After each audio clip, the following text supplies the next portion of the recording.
Hi guys, dito kami ngayon. Magpapacheck up sana kami sa ENT. May nakita ako guys. Ito na naman yung kinakahabagan ng loob ko. Ito. Ganun na lang. Kuya, sir, magandang umaga po. Humingi lang po ako, tulong na lang po kahit po lang po. Gamot lang po, maraming salamat kuya, ate. God bless you na po. Ate, nanay, kahit po tulong na lang po, ate, nanay. Nanay, ate, dito na lang ako gamot lang po. Gamot lang po, ate. Hallelujah. Hallelujah. Maraming salamat, ate. God bless you po. Maraming salamat na po. Ito na lahat po. God bless you so much, kuya, ate. Ayun guys, ito yung umihingi na mamalimos dito na may sakit. So, naputol din yung paa niya.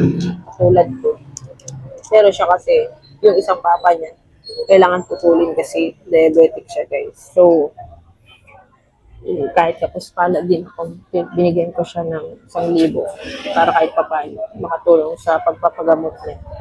So, yan dapat yung mga binibigyan ng pansin ng gobyerno, hindi puro kurakot lang. Kasi, kung maayos yung gobyerno natin, walang pakalat-kalat dito sa daan na humihingi ng tulong ng mga manunos. So, tinulungan ko siya kahit ako, tapos pala din ako.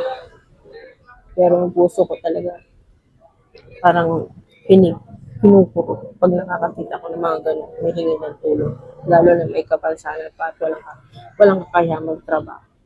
So, shout out yan sa gobyerno natin na yun dapat yung bigyan yung pansin yung mga problema dito sa bawat bansa, sa bawat bansa natin. Kasi kailangan ng tulong.